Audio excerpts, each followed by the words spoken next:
Hello, I'm so glad you've chosen to join me today. Today we're going to start exploring what Paul says about love in 1 Corinthians 13. Some people view 1 Corinthians 13 as a bit of a tangent in which Paul randomly starts speaking about love. Often this chapter is taken out of its context and used simply as the chapter of love.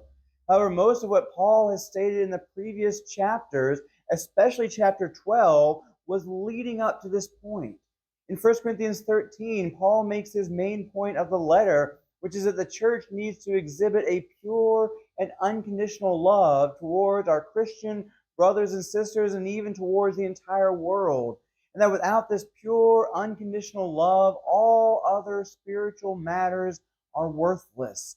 For one to truly be spiritual, love is a necessary quality to possess. We need to understand what love is and how we can demonstrate love in our lives, because love, along with faith and hope, will remain well past the many temporary things that we often focus on.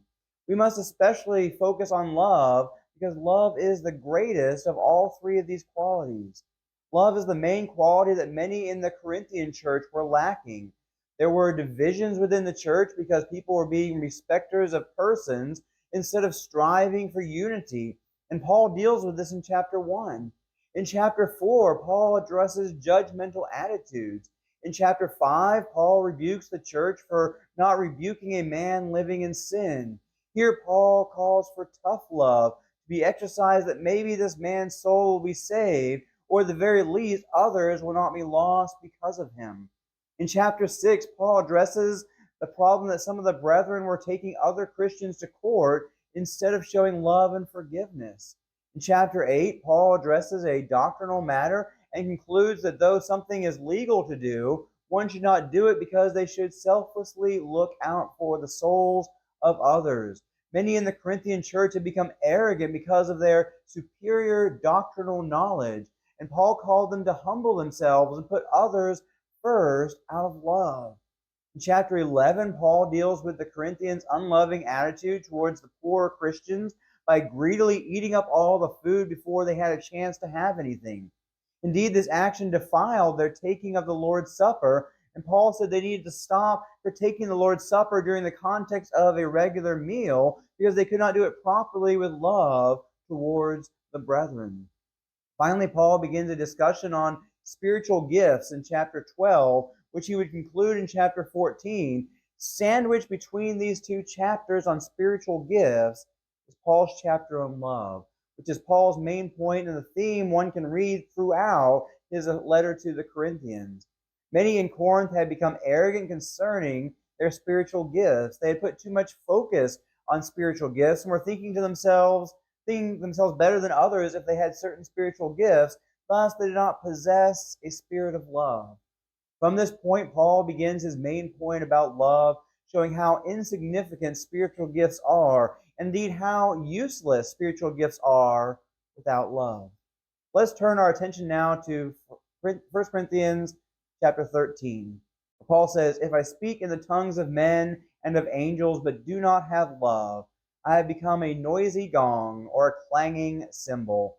If I have the gift of prophetic and know all mysteries and all knowledge, and if I have all faith so as to remove mountains, but do not have love, I am nothing.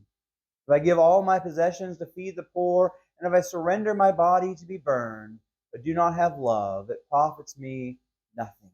The point Paul is making is that if one has all these spiritual gifts which the Corinthian believers were seeking after, that person does not have love, all the spiritual gifts are not worth a dime.